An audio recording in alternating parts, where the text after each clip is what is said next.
सब माया मोह त्याग कर फल की न आशा करते हुए संग्रह भी करें तो लोक हितार्थ, या तनिक भी स्वार्थ अहंकार बीच में आया तो पीड़ा दुख दर्द अवश्य फैलेगा।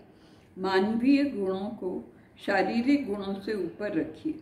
मट्टी महत्वपूर्ण व्यवहार है आत्मिक जीवन का, यही सबसे ज़्यादा महत्वपूर्ण व्यवहार है आत्मिक जीवन का। हम प्रकृति के अधीन नहीं हैं, हमारी अपनी शक्तियाँ अपने में ही निहित है।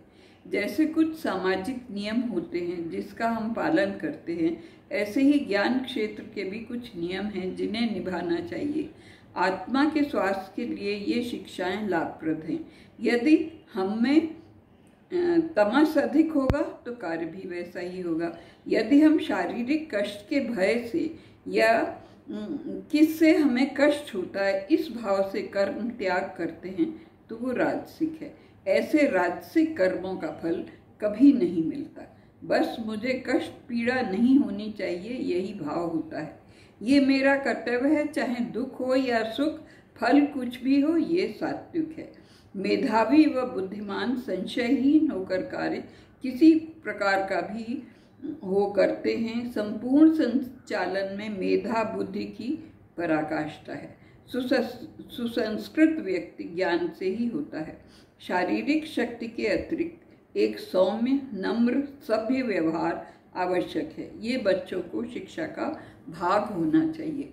कर्म फल भी 3 प्रकार के हैं, सहमत, असहमत व मिले जुले। अनिश्चितम, इष्टितम, मिश्रम। फल कर्मों का कभी मन भावन होगा, कभी विरोधी होगा, कभी मिश्रित होगा, पर सच्चा ज्ञानी इनसे प्रभावित नहीं होगा। ये तो संसार में आने का फल है, सोचकर संतुष्ट रहेगा। कपिल देव मानव जाति के प्रथम मनोवैज्ञानिक हुए जिन्होंने ध्येय ईश्वर मानकर कर्म करना बतलाया। शरीर सर्वप्रथम साधन है कार्य का। शरीर नहीं होगा तो कार्य नहीं होगा। फिर वो प्राणी जो कार्य करे, फिर अंग प्रत्यंग जो कारण हैं, विभिन्न प्रकार व कार्य करने का ढंग, फिर सबसे ऊंचा देवी कृपा, भाग्य, नियति जिसे हम कहते हैं, ये 5 प्रमुख साधन हैं।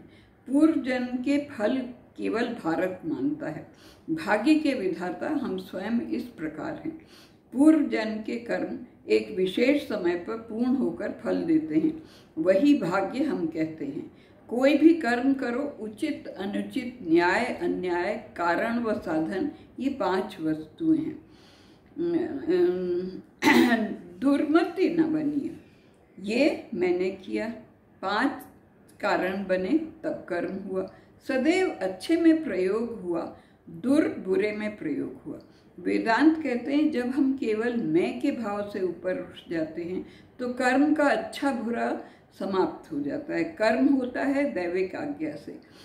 पश्चिम के मिशनरी कहते हैं हिंदुओं के कोई आदर्श नहीं, पर जब मैं करता हूँ का भाव निकल जाता है तो कार्य जगत कल्याण को होता है। परिपक्व मस्तिष्क कभी दूसरों का बुरा नहीं करेगा, यही आदर्श है। उस बिंदु तक पहुंचना है जहां मैं का अहंकार समाप्त हो जावे।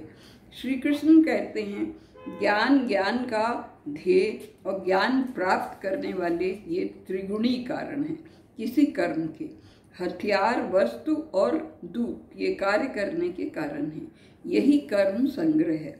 इसमें भी कर्म कोण से यदि कार्य को देखें तो मानसिक स्थिति आती है। यदि कर्म संग्रह की व्याख्या करें तो वो शारीरिक तत्व है। आपकी इच्छा एक स्वरूप लेती है। जैसे कुम्हार अपने बर्तन को एक आकार देता है, वो मट्टी को साधन बनाता है। हथियार उसका चाक होता है, फिर वो उसे रूप अपने अनुसार देता है। बाह्य रूप से हम उसे करण, कर्म और कर्ता कहते हैं। मस्तिष्क में आई हर बात स्वरूप नहीं लेती। वो विचार जिनमें अधिक शक्ति होती है वही उभरते हैं, वही कार्य का रूप करते हैं। अन्यथा सोच विचार तो कितना चलता है। 3 गुणों से व्यक्ति व कर्म होता है, रजस, तमस व सत्व। महान योगी, कपिल, दार्शनिक व अन्य लोगों ने वर्णन किया इन 3 गुणों का। प्रकृति और गुण के अनुसार कर्म होता है।